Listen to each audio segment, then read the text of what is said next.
Now, you mentioned uranium, and most people are unaware that in the year 2013, this megatons to megawatt program where we've been de-arming our nuclear weapons, especially from Russia, Right. and that uranium has been, fueling American utility plants. So what are we going to do with, we have 104 of them. There's 400 something in the world. China's building them. India's building them. And of course, after Fukushima, you had the West wanting nothing to do with them.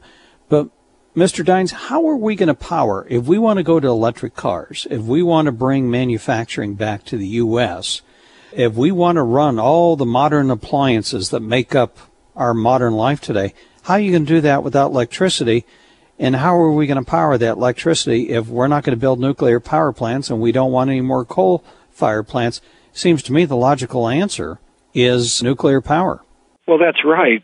One of the charts in my forecast issue is a chart of uranium, and the most exciting part of that chart, which I shared with you, is that despite the plunge in uranium prices after Fukushima, the tragedy in Fukushima, it's still in an uptrend. It did not take out the old low. So the price of uranium is an uptrend, and that gap between stock and commodity will gradually resolve, in my opinion, dragging these stocks back up higher. And I think that's why the uranium stocks have rallied so sharply here in the last 3 weeks. And what's going to happen is, let's face it, the oil is going to be gone. I don't care how much they find. You've got billions of people coming in, being born, and they're going to want cars and the American dream and all over the world. This is not a century ago. This is a whole new paradigm. They have all internet connections, and they see how other peoples live, and the political upheavals is just part of it, and the transmission of terrorist information is also facilitated.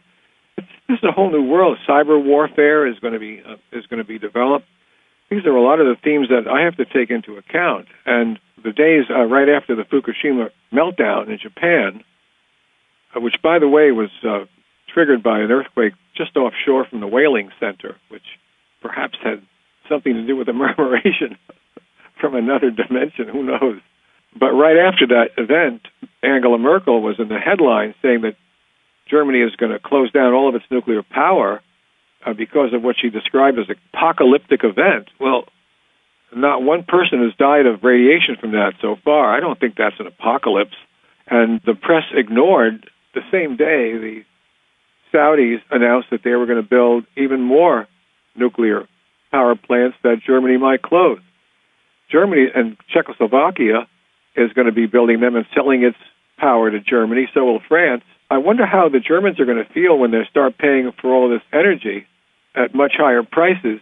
And I think you're going to see a big change in their opinion, because price is a function of all this stuff. And I think Fukushima will go the way of Chernobyl. They're both due to negligence. I think just this week, Vietnam said they're going to have a nuclear power plant by 2020. And mark my words, this is being tape recorded. The uranium stocks are now selling for pennies that are near rock bottom, some of them. They're a buy of a lifetime. These low-price stocks are the time to buy. And the train is leaving the station, and you'd kick yourself someday for not buying them at some of our recommendations right now.